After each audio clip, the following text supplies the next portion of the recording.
ever see these columns at the beginning of a season? They're like, here are the things, the most unpredictable parts of a season, which none of us can do. That's why they're unpredictable.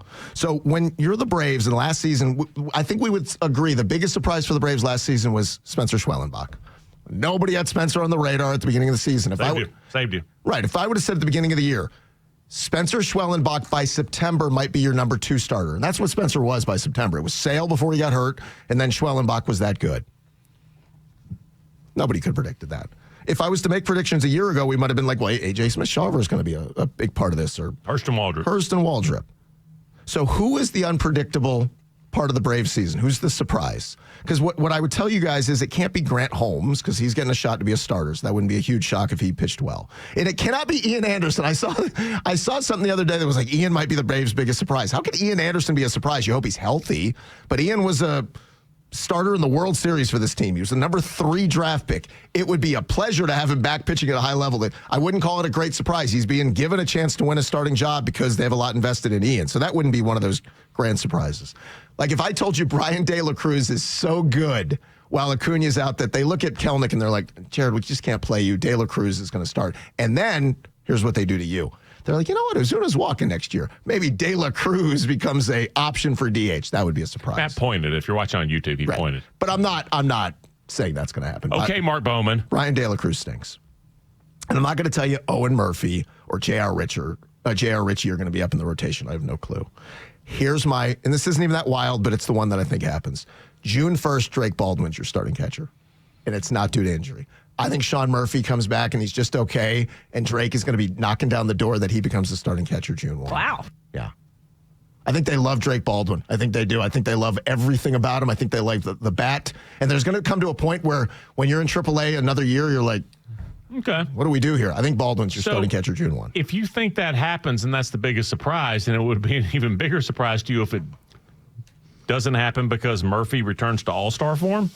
Because that's one of the things I'm looking for this year. There's a real chance that Sean Murphy, all-star catcher, is a real thing for the Braves in 25. What if it's less than that? What if he's just okay, he's not losing the job? But I'm talking about if he just doesn't find it. Like, you give a guy time. They have stuff invested in Sean. So here's all of April. Here's all of May. June might even be early. I might be pushing it. That they might say, let's give him another month. The Braves are notorious, and their patience has paid off for them in a lot of ways. They have stayed patient with certain guys. So it might even be that. But there also meets a point in a season where you're like, it's just not working. It's just not happening. And if Sean is that, and you've got Drake Baldwin, who is clearly your number 1 prospect, and you've got this bat waiting, and you know how the noise gets. The noise is like, what about Drake? What about Drake? What about Drake? I think Baldwin's your starting catcher by then. Then that will revive. It's pointless because baseball history's full. I mean, the Red Sox sold Babe Ruth. Shea Langoliers, if you've never been to Oakland Coliseum, I'm not kidding you, there's like 9 acres of green grass on each foul line. Look at an aerial view of Oakland Alameda Coliseum for a baseball game. It's an awful hitter's park. Do you see what Shea Langoliers did last year? Shea Langoliers came up, and he was a shotgun from behind home plate and going to be the best arm in the bigs, but he needed to develop his stick. You're going to have to tell me that. Like 28 times last year. I did not watch Oakland baseball, so I'm going to trust you. He had like 28, 29 home runs. I don't think he went to 30.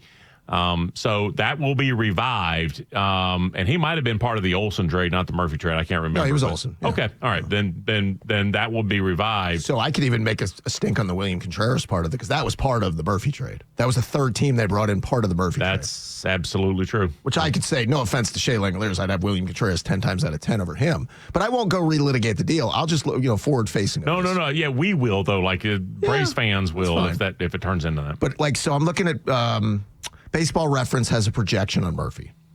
And I'll just give you traditionals. 235, 14, and 45. He's not your starting catcher. That's just very replaceable. Yeah, absolutely. So those aren't fall off the face of the earth things, but that's very replaceable.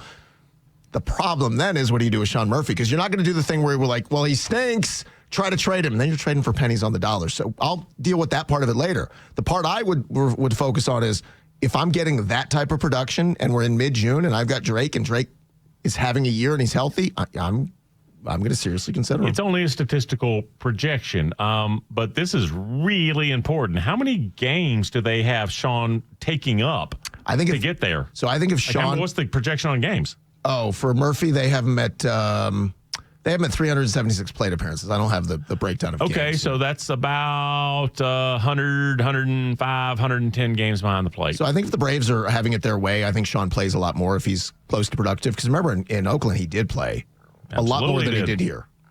So I don't know what the breakdown would be. I'm trying to find the games played in. Oh, here you go. So in Oakland, he played 116 games, 119 games. He played 148 games in 2022. I'm sure he DH'd a good bit. I'm just wondering because 12 and 45 is real different if you take up 150 of my starts versus if you take up 100 of my starts. Sure. Listen, I don't. They were playing d'Arnaud by choice last year. It wasn't all the end of the season. Do you think people know Murphy's numbers in Oakland? Like if I told you in 2021, and I'll give you traditionals again, he hit 216 with 17 and 59.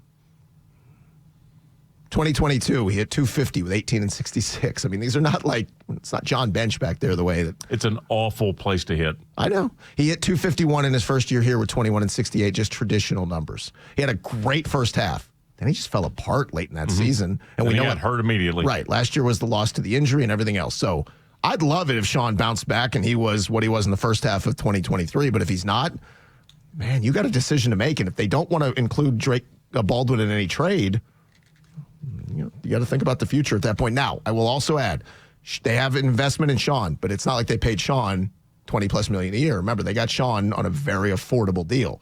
Probably easy to, quote, easy to move if you're willing to take less in compensation to trade him. I don't want him to be a player. I want to move. I know. I want him to be my starting all-star catcher. But like he was. Like Alex Anthopoulos, he and I think alike. You always have to have a plan B ready. You always have to have something ready just in, what do we do if scenarios, right? That's what GM does. Yeah, you and the MLB Executive of the Year. I mean, again, Alex and I are the same age.